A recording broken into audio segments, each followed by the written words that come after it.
ધોરણ 11 chapter 5 lecture number 35 જોવાનું છે આપણે. લેક્ચર નંબર 34 માં આપણે નિયમિત વર્તુળમય ગતિ ભણેલા. નિયમિત વર્તુળમય ગતિ કેન્દ્રગામી બળની વાત કરેલી. તો એના પરથી જ છે સ્વાધ્યાયનો 5.21 દાખલો. સ્વાધ્યાયનો 5.21 દાખલો છે. કોનો બેટા? સ્વાધ્યાયનો કયો છે? 5.21. બરાબર. શું કીધું સાંભળજો. દોરીના એક છેડે બાંધેલી 0.25 કિલોગ્રામ દળના પથ્થરને સમક્ષિતિજ સમતલમાં 1.5 મીટરના વર્તુળાકાર અથવા વર્તુળમાં 40. એક મિનિટ, ચશ્મા વગર દેખાતું નથી. હવે ક્લિયર. દોરીના એક છેડે બાંધેલા 0.25 કિલોગ્રામ દળના પથ્થરને સમક્ષિતિજ સમતલમાં 1.5 ત્રિજ્યાના વર્તુળાકાર 40 ReV એટલે કે 40 રિવોલ્યુશન પર મિનિટ, ટૂંકમાં પરિભ્રમણ પર મિનિટની ઝડપે ઘુમાવવામાં આવે છે. પેલા આટલું લખી નાખીએ. એક છેડે બાંધેલા દોરીના એક છેડે બાંધેલો પથ્થર છે. એટલે આ સેન્ટર હોય,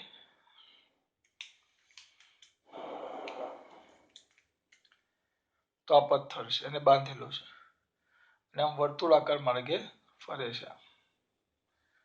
વર્તુળાકાર માર્ગે શું થાય છે બેટા? ફરે છે. તો આ જે વર્તુળાકાર માર્ગે ફરે છે તો કીધું છે દળ, આ જે બ્લોક છે એનું દળ આપેલું છે m બરાબર 0.25 કિલોગ્રામ. m બરાબર 0.25 કિલોગ્રામ દળના પથ્થરને સમક્ષિતિજ સમતલમાં 1.5 મીટરની ત્રિજ્યાવાળા વર્તુળમાં 1.5 એટલે આ જે વર્તુળ બન્યું એની આ રેડિયસ, દોરીની લંબાઈ એટલે r બરાબર છે 1.5 મીટર. ત્રિજ્યાના વર્તુળમાં 40 પરિભ્રમણ પર મિનિટની ઝડપથી ઘુમાવવામાં આવે છે. ધ્યાન આપજો. પરિભ્રમણ પર મિનિટ.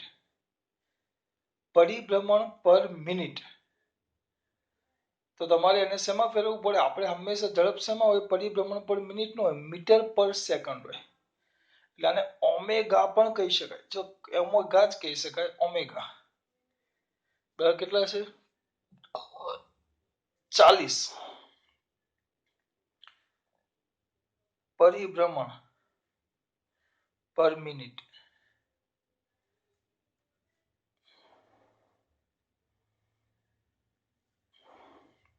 બરાબર.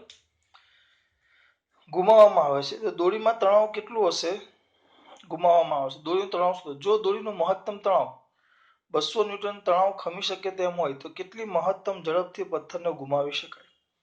કેટલી મહત્તમ ઝડપથી પથ્થરને ઘુમાવી શકાય? પહેલા દોરીનું તમને તણાવ બળ શોધવાનું કીધું છે.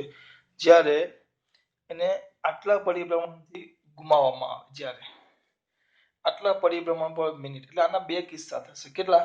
બે. કેટલા કિસ્સા થશે? બે. કયા બે? જો જોઈએ. પહેલા આવ્યું અહીંયા જો વર્તુળાકાર માર્ગે ફરે છે તો તરત બુદ્ધિ ચાલવી જોઈએ કે આ ફરતું હોય ગોળ ગોળ ગોળ ગોળ, તો પરિભ્રમણ કરે એટલે કેન્દ્ર ત્યાગી બળ લાગે, જેને આપણે આભાસી બળ કહીએ. આભાસી કેન્દ્ર ત્યાગી શબ્દ પર ધ્યાન આપો. ત્યાગી આભાસી બળ. એટલે આના પર એક બળ આમ લાગશે જે આને ફેંકે બહાર, આભાસી બળ. તો ફેંકવા વાળું બળ હોય. તો અહીંયા આપણે એટલે ટૂંકમાં અહીંયા કેન્દ્ર તરફ એક દોરી હોય ને, દોરી આપણી દોરી છે. આ ત્રિજ્યાને હમણાં 2 મિનિટ સાઈડમાં રાખો છો.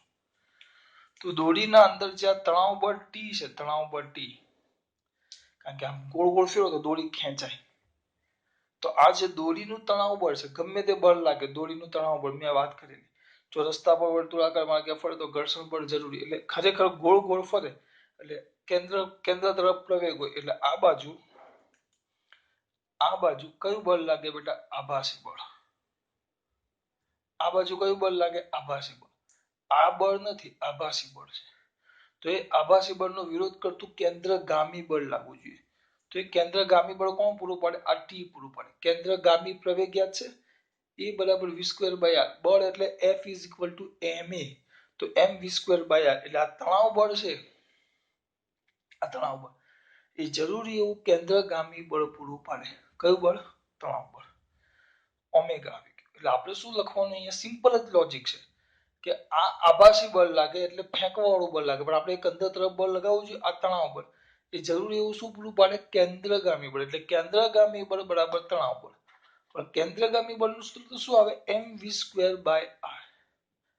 જોઈએ લખું અહીં આમ એક બળ લાગે જેને આપણે આભાસી બળ કહીએ છીએ. તો અહીંયા શું લખાશે? અહીં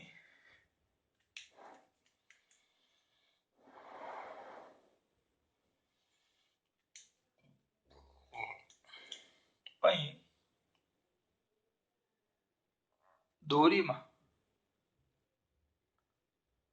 દોરીમાં ઉદ્ભવતું, કેટલા દિવસથી લખ્યું નથી એટલે હાથ ચાલતો નથી, ઉદ્ભવતું તણાવ બળ એ જરૂરી એવું કેન્દ્રગામી બળ. કયું બળ બેટા? કેન્દ્રગામી બળ પૂરું પાડે. કેન્દ્રગામી બળ શું કરે? પૂરું પાડે. તો તણાવ બળ T is equal to m v square by r. કારણ કે કેન્દ્રગામી બળ એટલે વ્યવસ્થિત લખવું હોય તો આપણે આમ લખી શકીએ. શું લખાય? માટે કેન્દ્રગામી બળ બરાબર તણાવ બળ. આ જ મેન છે. તો m v square by r is equal to તણાવ બળ શું આવશે બેટા? T. તણાવ બળ શું આવે? T. પણ આ છે 40 પરિભ્રમણ પર મિનિટ. આ છે 40 પરિભ્રમણ પર મિનિટ છે બેટા. તો 40 નો ચાલે, એમાં પરિભ્રમણ નો ચાલે. ઝડપ શું? કોણી ઝડપ એ ઓમેગામાં હોવી જોઈએ. ઓમેગા એટલે સોરી શેમાં હોવી જોઈએ? રેડિયન પર સેકન્ડમાં. આ જે ઝડપ છે એ રેડિયન પર સેકન્ડમાં હોવી જોઈએ.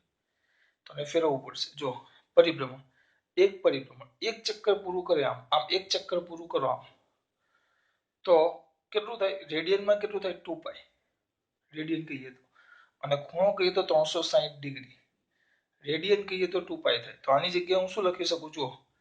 40 ગુણ્યા 2π લખું તો પરિભ્રમણના જગ્યાએ શું થઈ જાય? રેડિયન. અને છેદમાં 60 મિનિટ છે તો 60 સેકન્ડ.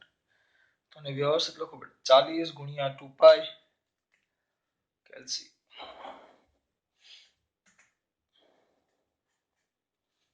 કેટલું છે દીકરા? 40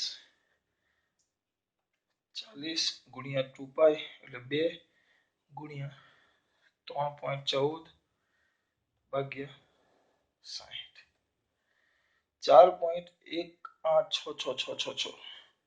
4.1866. તો અહીંયા લખું છું 4.1866 ના જગ્યાએ 67. એકમ શું આવશે? એકમ રેડિયન પર સેકન્ડ. આ તમારું ઓમેગા આવી ગયું. બરાબર? શું આવ્યું? ઓમેગા. અમુક જણ કે સર ઓમેગા નથી, આપણે તો વી છે. આપણે એક સૂત્ર કદાચ યાદ હોય, આ બધું ભણાવેલું છે મેં. પૂછી નાખો. એટલે આ મેં શું કર્યું? પરિભ્રમણ નો ચાલે એટલે મારે રેડિયન પર સેકન્ડમાં ફેરવું. મેં એક પરિભ્રમણ બરાબર 2π રેડિયન અને 1 મિનિટ બરાબર 60 સેકન્ડ. જવાબ આવી ગયો રેડિયન પર સેકન્ડ. આવર્તકાળ માટે આપણે આગળ જશું, પણ આ m નો m પેલા t ને સૂત્રનો કરતા બનાવ્યો, કારણ કે આપણે તણાવ બળ શોધવાનું છે. જ્યારે આટલી ઝડપ હોય એમ કીધું છે, સાંભળજો. જ્યારે આટલી ઝડપ હોય ત્યારે તણાવ બળ કેટલું? એટલે મારે આ ઝડપ માટે તણાવ બળ શોધવાનું. તો t is equal to m ને m v ના જગ્યાએ r ઓમેગા. યાદ છે? કદાચ મારા દીકરાઓને યાદ હોય. v ઇઝ ઇક્વલ ટુ તો r ઓમેગા એટલે એ કિંમત મૂકી. એટલે R square omega square by R. તો અથવા અમુક જણા શું કરે, આ ઓમેગા મેળવો કે નહીં, તો અહીંયા V is equal to R omega લખે, V is equal to R omega લખે, પછી વી ની કિંમત મૂકી પછી આમાં મૂકી. એના જગ્યાએ મેં શું કર્યું, મને યાદ હતું, તો વી ઇઝ ઇક્વલ ટુ શું આવ્યું બેટા, આર ઓમેગા, તો એક આર આર ઉડી જશે. વિચારે જ પાછા. ચલો એક જ કામ કર્યું ભાઈ. ચલો V is equal to R omega. R કેટલા, આર 1.5 ને ઓમેગા કેટલા 4.1867. 4.1867. તો શું થાય બોલો, ફટાફટ બોલો ફટાફટ. 4.1867 ગુણ્યા 1.5 6.2799 એટલે આવ્યું 6.28 મીટર પર સેકન્ડ.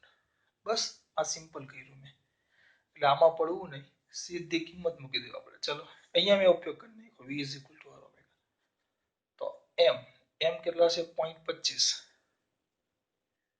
0.25 પછી v v કેટલા આવ્યા 6.28 નો વર્ગ છેદમાં શું બેટા r, r કેટલા 1.5. ચલો કરો,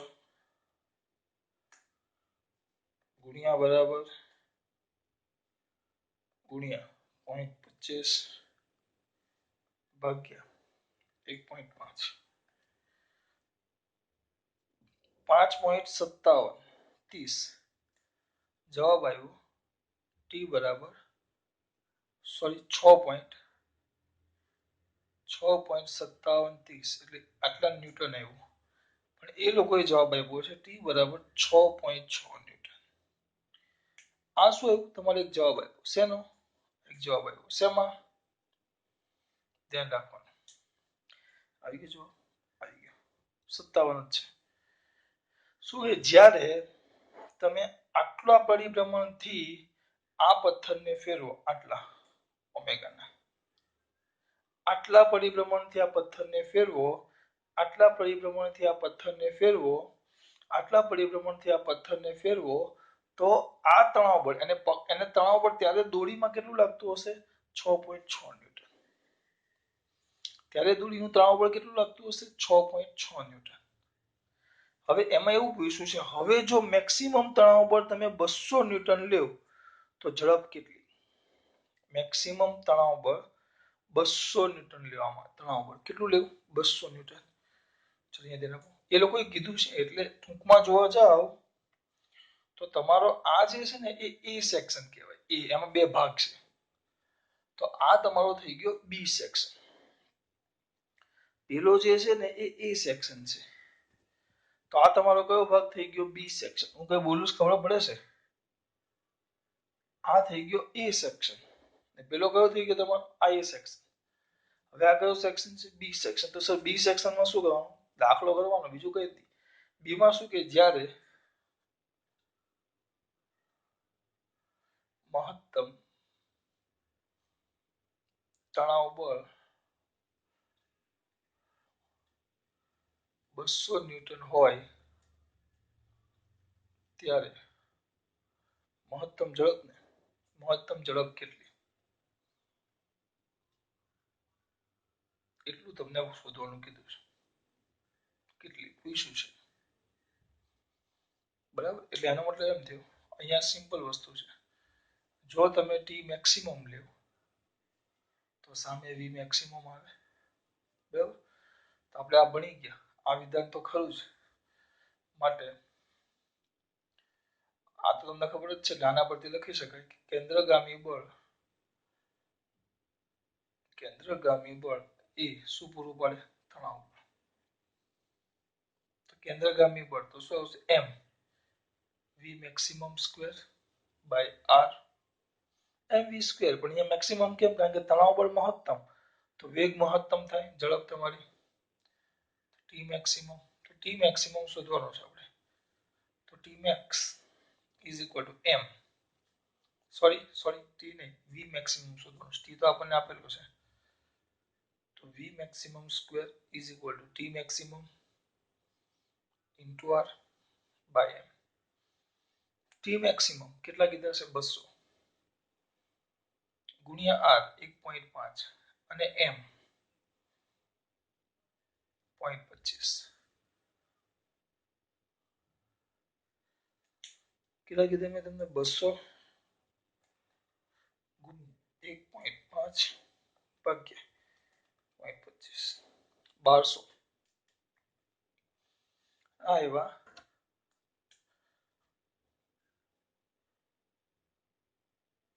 1200 એટલે વી મેક્સિમમ સ્ક્વેર બરાબર 1200 આવ્યા તો V max maximum is equal to 1200 નું વર્ગમૂળ 34.64 મીટર પર સેકન્ડ. આ તમારો એક દાખલો. આમ બે ભાગ આવ્યા. એમાં ખબર પડી શું કીધું? પહેલા એક વસ્તુ ખબર પડી જોઈએ, વર્તુળાકાર માર્ગે ફરે એટલે કોઈક ને કોઈક બળ જરૂરી એવું કેન્દ્રગામી બળ પૂરું પાડે. આપણે થિયરીમાં બહુ બધા ભણેલા. કયામાં? 34માં. થિયરીમાં ઘણા બધા ભણેલા. પૃથ્વી અને સૂર્યની ફરતે પૃથ્વી પર તેમાં ગુરુત્વાકર્ષણ બળ જરૂરી એવું કેન્દ્રગામી બળ પૂરે. વર્તુળાકાર રસ્તા પર કાર ફરે તો ઘર્ષણ બળ જરૂરી એવું કેન્દ્રગામી બળ પૂરું પાડે. ન્યુક્લિયસની ફરતે ઇલેક્ટ્રોન ફરે તો એની વચ્ચે લાગતું કુલંબીય આકર્ષણ બળ જરૂરી એવું કેન્દ્રગામી બળ પૂરું પાડે. દોરી પથ્થરને બાંધો તો દોરીનું તણાવ બળ તો અહીંયા જેવું તણાવ બળે જરૂરી એવું કેન્દ્રગામી બળ પૂરું પાડે. તો તણાવ બળ T = mv² બાય તો v જોઈએ આપણે. તમને કીધું જ્યારે આટલી કોણીય ઝડપ હોય ત્યારે કેટલું તણાવ બળ? તો આ કોણીય ઝડપ માટે મેં રેખીય ઝડપ શોધી v = r omega. v = r omega. પેલા ઓમેગાને આ ફેરવતા શીખો ને, આમાં લોચો ન લાગે. આ પરિભ્રમણ પર મિનિટ નો ચાલે, રેડિયન પર સેકન્ડ જ જોઈએ. એક પરિભ્રમણ બરાબર 2π રેડિયન અને 1 મિનિટ બરાબર 60 સેકન્ડ. એટલે આ કિંમત આવી ગઈ. તમને ઓમેગા મળ્યો. જરૂરી એવું કેન્દ્રગામી બળ આ મેન છે. દરેક મુદ્દામાં વર્તુળાકાર માર્ગ આવે એટલે આનો જ ઉપયોગ થાય, ભૂલ ન થાય. અગત્યનું છે. હા, દરેકમાં અલગ અલગ આવે. અહીંયા કેન્દ્રગામી બળ કોણે પૂરું પાડ્યું?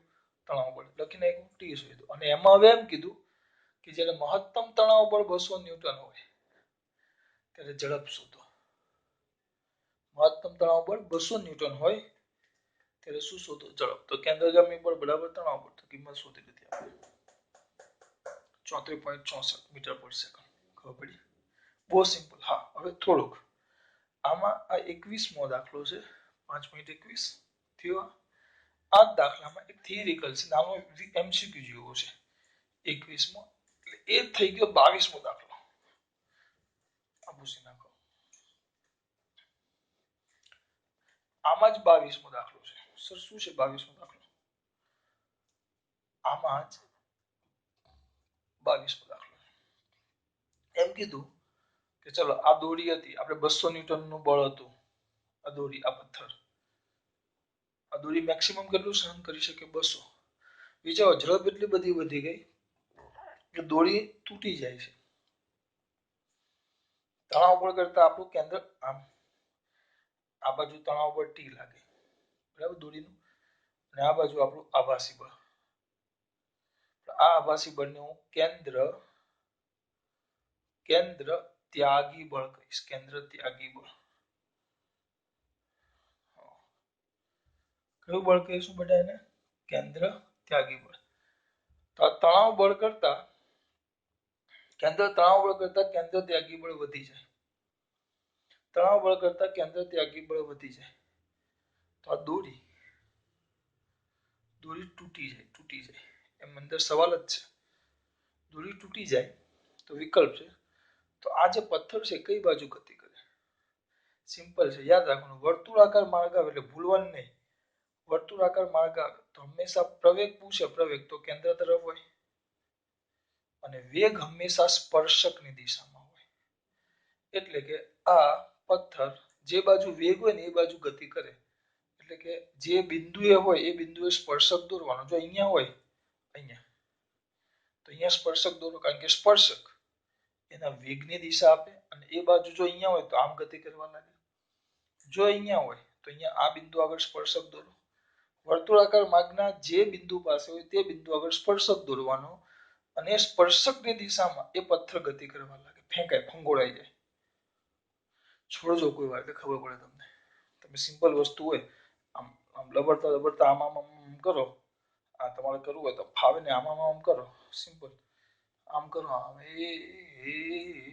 અહીંયાથી છોડો તો આમ જ જાય. જો કેમ અહીંયાથી છોડશો તો સ્પર્શક આમ આવે, અહીંયાથી આમ છોડો તો આમ જાય. કેમ આમ જાય? કેમ આમ ગયો? કારણ કે અહીંયાથી સ્પર્શક આમ આવે. હા જો અહીંયાથી છોડો તો આમ ગયો, અહીંયાથી છોડો તો આમ જાય. સ્પર્શક જે બાજુ એ બાજુ ગતિ કરે, એટલે હંમેશા સ્પર્શકની દિશામાં ગતિ કરે. વિકલ્પ છે ને તો જોઈ લેજો, અંદર વિકલ્પ બહુ બધા આપેલા છે. પથ્થર ત્રિજ્યાવર્તી દિશાની બહાર તરફ જાય, તોડી તૂટે તે ક્ષણથી પથ્થર સ્પર્શકની દિશામાં ગતિ કરે. પથ્થર સ્પર્શક સાથે એવા કોણે ગતિ કરે કે જેનું માન પથ્થરની ઝડપ કરતા આધારિત હશે. ખોટી વાત. સીધું ગતિ ક્યાં કરે? દિશા ક્યાં હોય? સ્પર્શકની દિશામાં. ક્યાં હોય? સ્પર્શકની દિશામાં. ચલો ખાસ વાત.